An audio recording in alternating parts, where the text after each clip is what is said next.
परिपूर्णं गुरुंश्चान् गीतार्थं वक्ष्यामि लेशतः।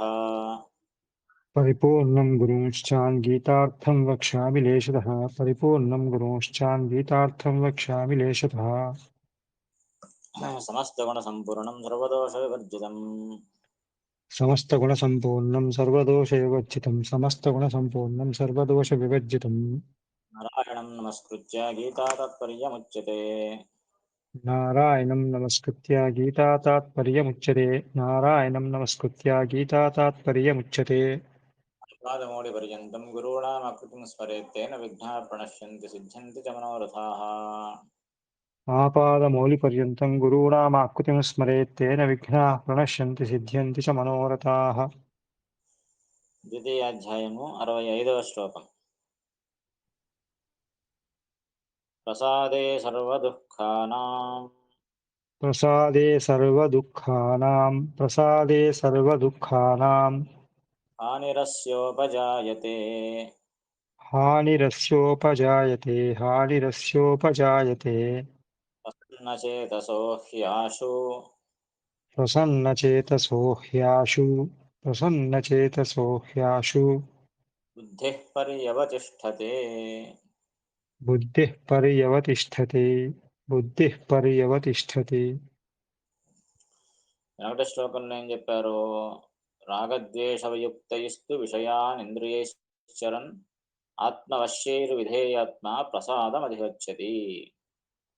రాగద్వేషరహితములైన తన అధీనములైన ఇంద్రియములచే ఆ విషయాదులను ఎంత అనుభవించాలో అంత మాత్రం అనుభవించి ఆ ఇంద్రియాలను తన వశంలో ఉంచుకున్న వానికి కలిగే ఫలం ఏమిటి అంటే ప్రసాదం అధిగచ్చతి అని చెప్పారు. ప్రసాదం అంటే మనఃప్రసన్నత. ఆ మనఃప్రసన్నత అనేది అతనికి కలుగుతుంది. సరే, మనఃప్రసన్నత కలిగితే దానివల్ల కలిగే ఫలితం ఏమిటి అనే దాన్ని ఇక్కడ చెబుతూ ఉన్నారు. ప్రసాదే, ప్రసాదే అంటే ఆ మనఃప్రసన్నత కలిగినప్పుడు, ఆ మనఃప్రసన్నత కలిగితే ఏం జరుగుతుంది?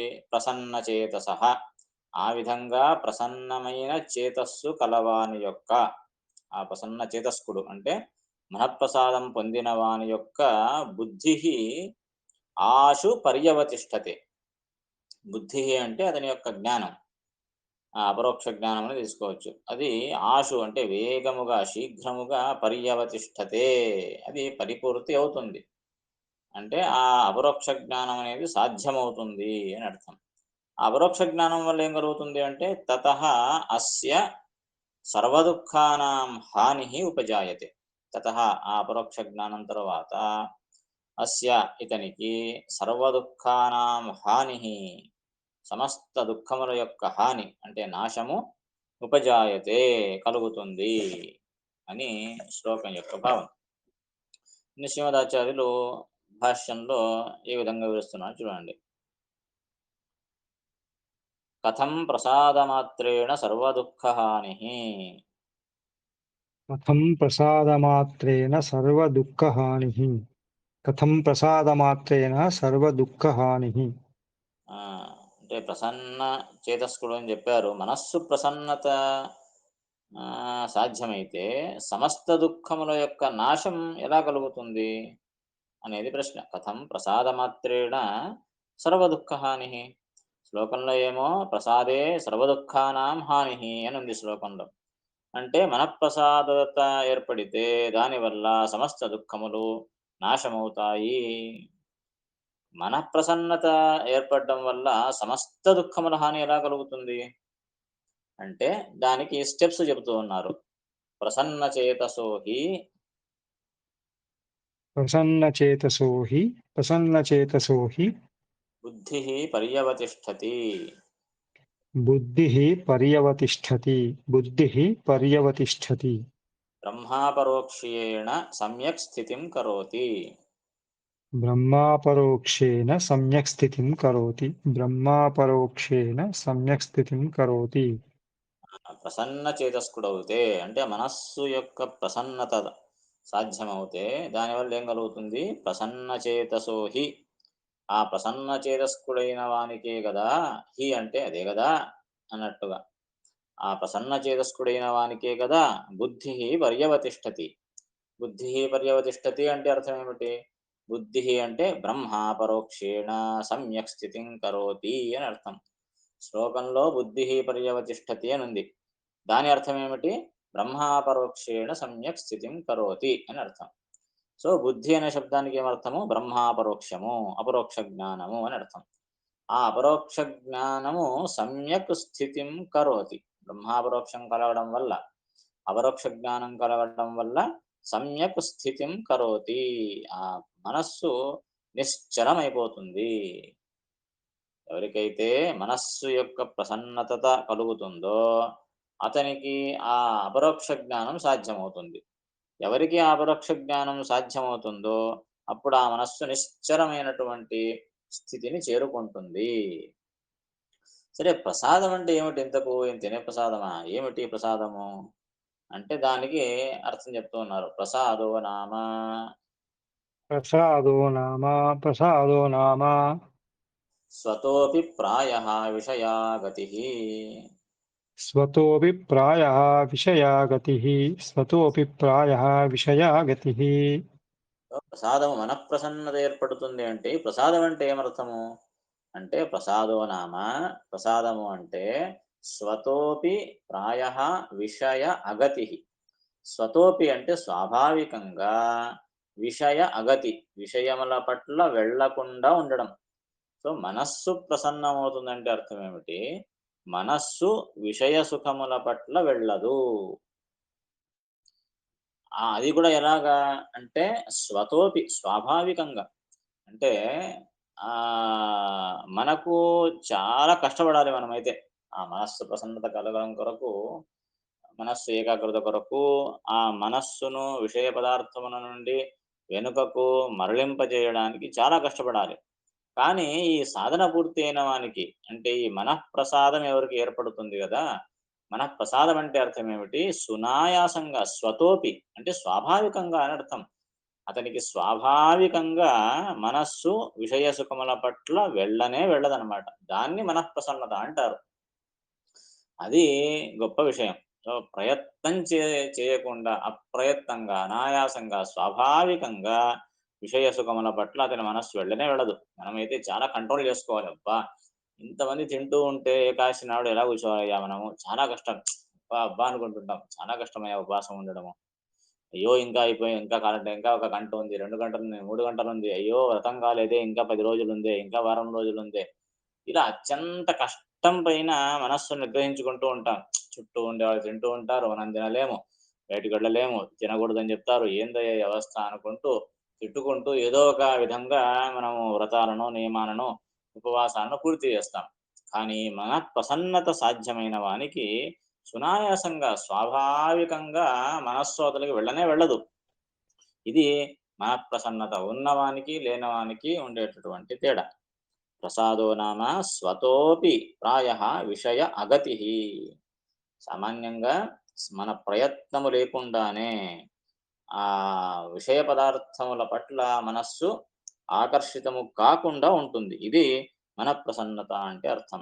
ఆ విధంగా ఎవరికైతే మనఃప్రసన్నత సాధ్యమవుతుందో, అంటే ఆ స్టేజ్ ఎవరైతే చేరుకుంటారో, మనస్సు సునాయాసంగా, అనాయాసంగా, అప్రయత్నంగా, స్వాభావికంగా విషయ పదార్థాల పట్ల ఎవరికైతే వెళ్ళదో, దానివల్ల ఏం కలుగుతుంది? అప్పుడు ధ్యానం సులభమవుతుందన్నమాట. అంటే భగవంతుని పట్ల ఏకాగ్రత సాధ్యమవుతుంది. మనకెందుకు ఏకాగ్రత కుదరట్లేదు? మనస్సు ఒక 5 నిమిషాలు, ఒక 10 జపాలు గాయత్రి జపం చేసేంత లోపల ఎన్ని చోట్ల తిరిగొస్తుందో మనస్సు అర్థం గాదు. ఎందుకు ఏకాగ్రత కుదరదు? అంటే మన మనస్సుకు ఆ ప్రసన్నత ఇంకా కుదరలేదనమాట. సునాయాసంగా విషయ పదార్థముల వైపు మనస్సు వెళ్ళడం లేదు. చాలా ప్రయత్నం చేయాలి. అందుకే ఏకాగ్రత చెదిరిపోతుందనమాట. 2 నిమిషాలు, ఒక్క నిమిషం ప్రయత్నం చేసేంత లోపల పరిగెత్తిపోతుంది మనస్సు. మన మాట వినదు.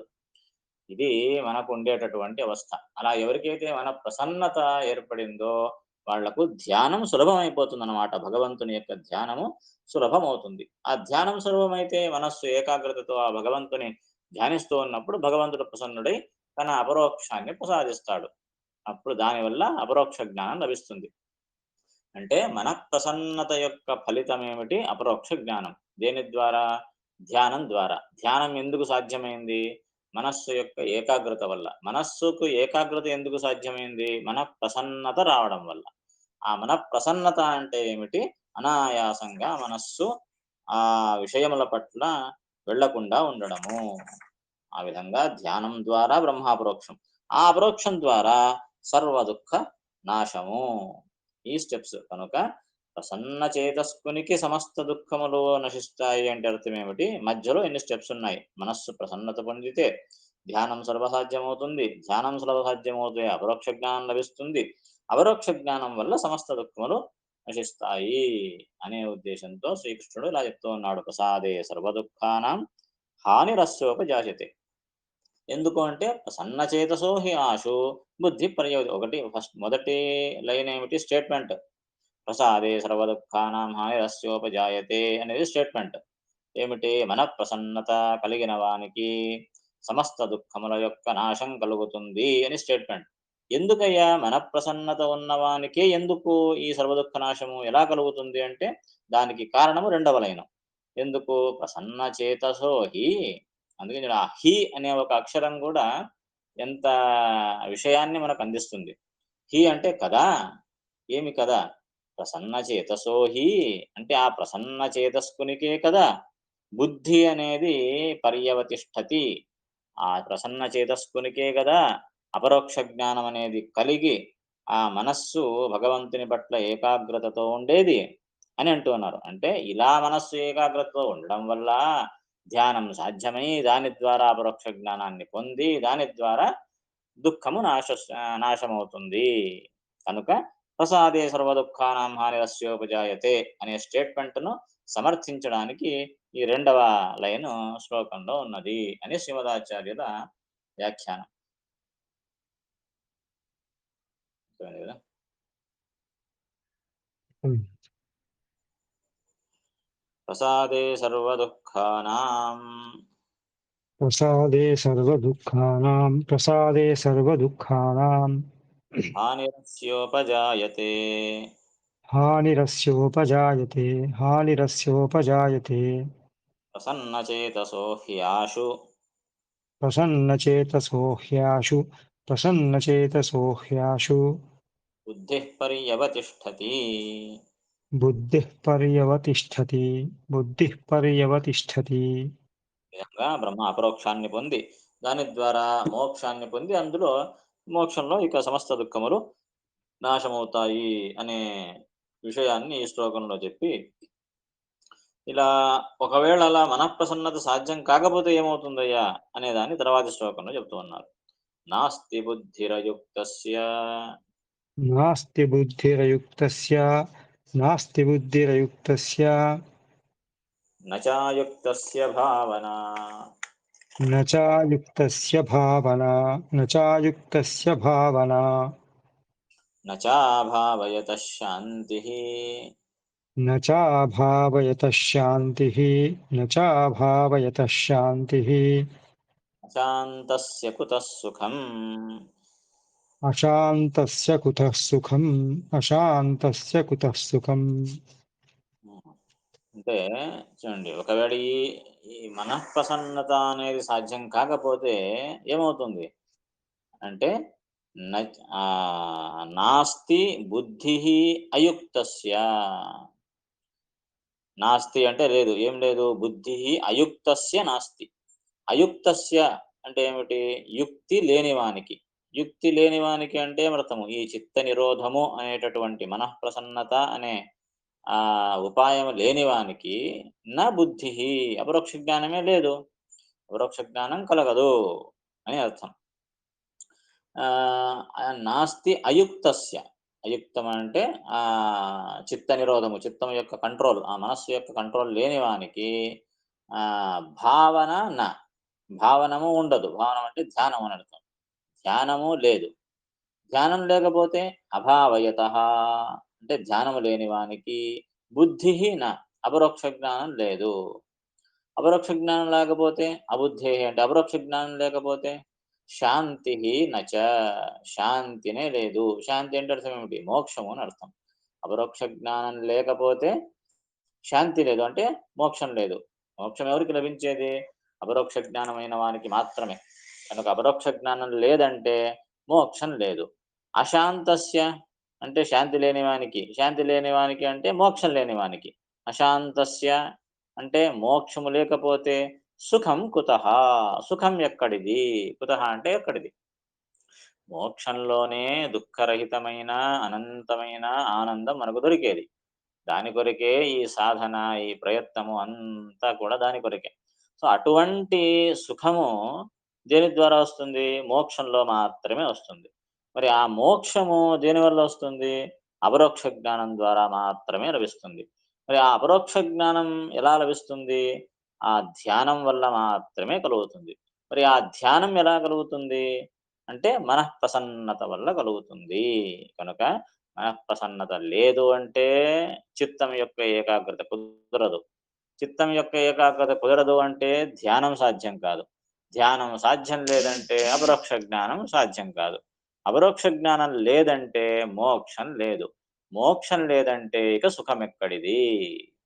ఇది స్టెప్స్ కనుక అన్నింటికి కారణము ఆ చిత్త నిరోధము, మనస్సు యొక్క ప్రసన్నత. అందుకే ఆ మనోదోషాలైన రాగద్వేషాదులను పోగొట్టుకోవాలి అని చెప్పింది.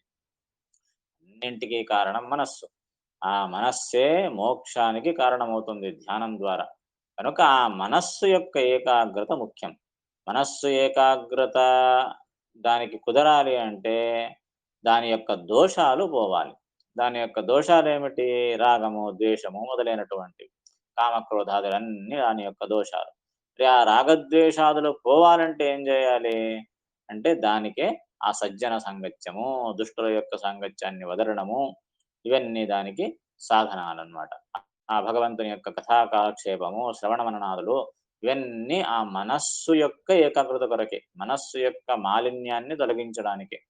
మనస్సు యొక్క మాలిన్యములైన రాగద్వేషాదులు ఎప్పుడైతే పరిహారమవుతాయో, దానివల్ల మనస్సు శుద్ధమై, శుద్ధమైన మనస్సు ప్రసన్నతను పొందుతుంది. అంటే అనాయాసంగా అది విషయముల పట్ల విరక్తిని సంపాదించుకోవడానికి సాధ్యమవుతుంది. ఎప్పుడైతే మనకు ప్రసన్నత కలుగుతుందో ధ్యానం సులభమవుతుంది. ఎప్పుడు ధ్యానం సులభమవుతుందో భగవద్ అపరోక్షమవుతుంది. దానివల్ల భగవంతుని ప్రసాదము, దానివల్ల మోక్షము, ఆ మోక్షంలో సుఖము. ఇది ఈ మనఃప్రసన్నత యొక్క విషయము అని చెప్తూ ఉన్నారు. దాన్నే ఆ కృష్ణుడు చెప్పినటువంటి ఈ భావాన్నే శ్రీమదాచార్యులు భాష్యం ద్వారా వివరిస్తూ ఉన్నారు. ప్రసాదాభావే దోషమాహా प्रसादाभावे दोषमाः प्रसादाभावे दोषमाः ఉత్తరాభ్యాం శ్లోకాభ్యాం उत्तराभ्यां श्लोकाभ्याम् ప్రసాదాభావే అంటే ఆ మనఃప్రసన్నత లేకపోతే, ప్రసాదాభావ అంటే ప్రసాదము లేకపోతే, ప్రసాదం అంటే వెనకటి శ్లోకంలో చెప్పారు మనఃప్రసన్నత అంటే మనస్సు యొక్క ఏకాగ్రత అని. ఆ ప్రసాదాభావే మనఃప్రసన్నత లేకపోతే దోషం ఆహ దోషమును చెబుతూ ఉన్నాడు. మనఃప్రసన్నత లేకపోతే ఏం దోషం కలుగుతుంది అనేది చెబుతూ ఉన్నాడు. ఎక్కడ? ఉత్తరాభ్యాం శ్లోకాభ్యాం. ఉత్తరాభ్యాం అంటే ముందు చెప్పబోయే శ్లోకాభ్యాం ద్యోచనం ఇది. శ్లోకాభ్యాం అంటే 2 శ్లోకములలో అని అర్థం. ముందు చెప్పబోయే ఈ 2 శ్లోకములలో ఏం చెప్తున్నాడు కృష్ణుడు అంటే, ఆ ప్రసన్నత, మనఃప్రసన్నత లేకపోతే కలగబోయేటటువంటి దోషముల గురించి చెబుతూ ఉన్నాడు. ఏమిటా దోషములు అంటే అది చెప్తూ ఉన్నారు. నహి ప్రసాదాభావే యుక్తి చిత్త నిరోధ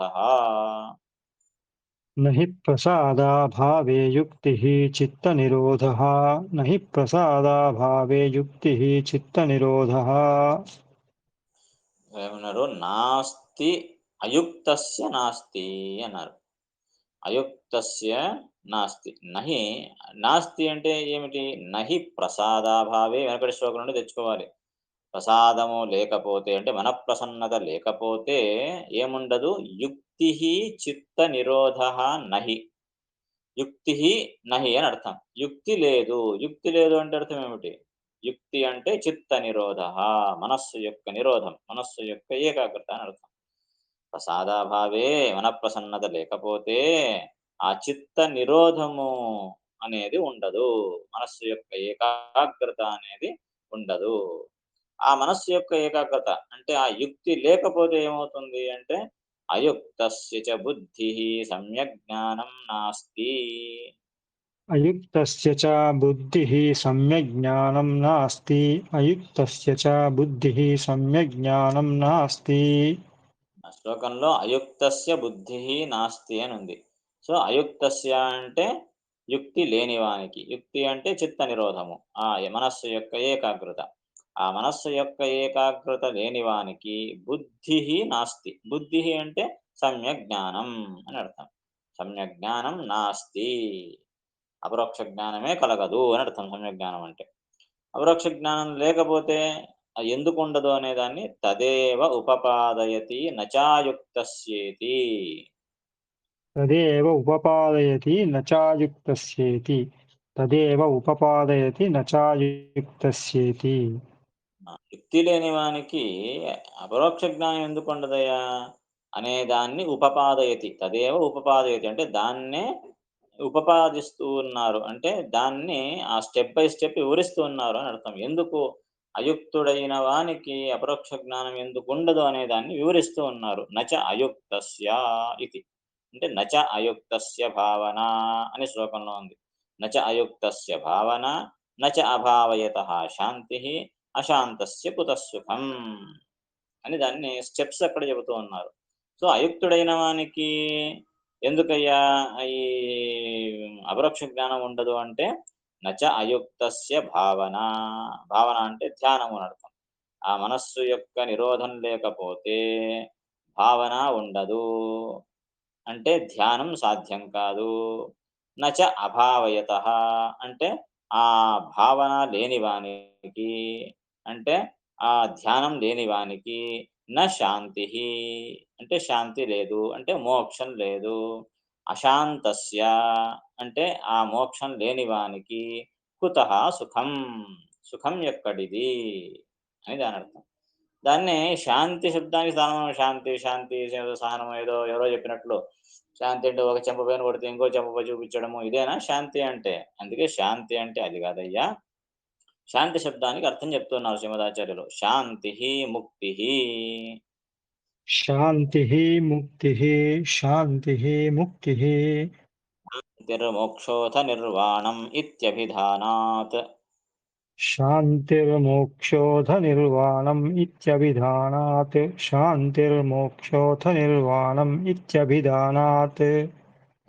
అభిధానం అంటే కోశం. కోశంలో ఏముంది అంటే శాంతిః, మోక్షః, నిర్వాణం ఇవన్నీ పర్యాయ పదాలు అని ఉంది. శాంతిః, మోక్షః, నిర్వాణం. నిర్వాణం అన్నా మోక్షం అని అర్థం. శాంతి అన్నా మోక్షం అని అర్థం. సో, ఆ కోశానుగుణంగా శాంతిః అంటే మోక్షము అని అర్థం. సో, అంటే ఈ మిగిలిన అభావయితః వీటికి అర్థం చెప్పలేదు శ్రీమదాచార్యులు. మీకు తెలుస్తుంది అని చెప్పి. కనుక అయుక్తస్య భావన నాస్తి అంటే చిత్త నిరోధం లేని వానికి ధ్యానం సాధ్యం కాదు. అభావయతః అంటే ధ్యానం సాధ్యం కాని వానికి నచ శాంతిః అంటే మోక్షం లేదు. అశాంతస్య అంటే మోక్షం లేని వానికి కుతః సుఖం. సుఖం ఎక్కడిది అని ఆ శ్లోకం యొక్క అర్థమవుతుంది. ఇలా భాష్యంలో చెప్పి మరి తాత్పర్యంలో గూడా మరొక అర్థాన్ని చెబుతూ ఉన్నారు శాంతి శబ్దానికి. శాంతిః భగవన్నిష్ఠా. శాంతిః భగవన్నిష్ఠా. శాంతిః భగవన్నిష్ఠా. నమో మన్నిష్ఠతేతి హి భాగవతే. శమో మన్నిష్ఠతేతి హి భాగవతే. శమో మన్నిష్ఠతేతి హి భాగవతే. సో, శాంతి అనే శబ్దానికి మరొక అర్థాన్ని చెబుతూ ఉన్నారు. శాంతి అంటే మోక్షం అనే అర్థం ఉన్నది. మరొక అర్థం ఏమిటి అంటే శాంతిః భగవన్నిష్ఠా. భగవంతుని యందు నిష్ఠ, అచంచలమైనటువంటి ఆ విశ్వాసం, అచంచలమైన భక్తి దానికి శాంతి అని పిలుస్తారు. ఎక్కడ చెప్పారయ్యా ఈ అర్థము అంటే శమో మన్నిష్ఠత ఇతి భాగవతే. భాగవతంలో ఏకాయ స్కందంలో, తృతీయ స్కందంలో ఈ మాట చెబుతారనమాట. శమో మన్నిష్ఠత బుద్ధేహే అని ఏకాయ స్కందంలో వస్తుంది. శమః అంటే అర్థం ఏమిటి? మన్నిష్ఠత బుద్ధేహే అంటాడు కృష్ణుడు. అంటే నాయందు నిష్ఠ, అచంచలమైనటువంటి మనస్సుకు శాంతి అని పేరు అని భాగవతంలో వచ్చినందున శాంతి శబ్దానికి భగవన్నిష్ట అనే అర్థాన్ని కూడా తీసుకోవచ్చు. భగవన్నిష్ట లేకపోతే కుతఃసుఖం, మోక్షం ద్వారా సుఖం లభించదు అనే విషయాన్ని శ్లోకానికి అర్థం చెప్పడానికి వస్తుంది అని తాత్పర్యంలో శ్రీమదాచార్యులు చెప్తారు. అర్థమైంది కదా? అర్థమైంది.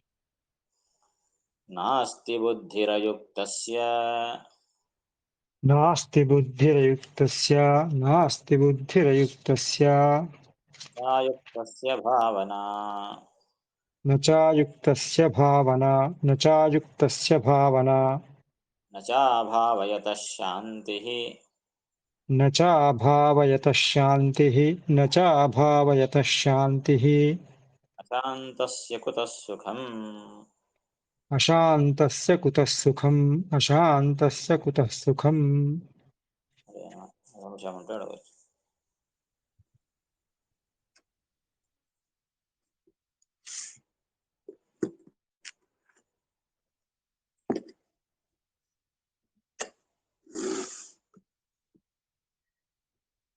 యాక్చువల్లీ ఇది అవుట్ ఆఫ్ కాంటెక్స్ట్.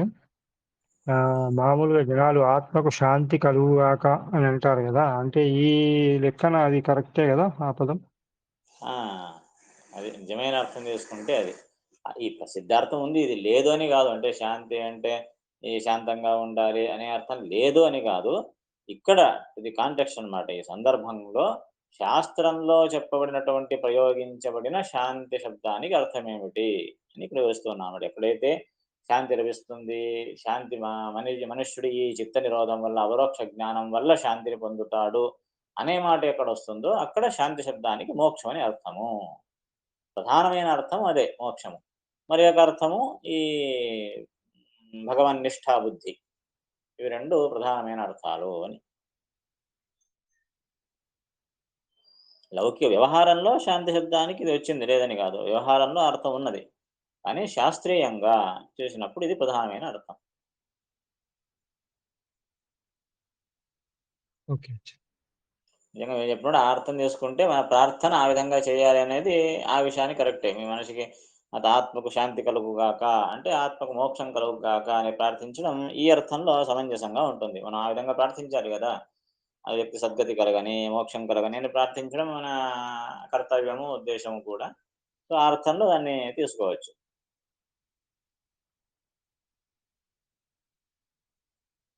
ఓకే.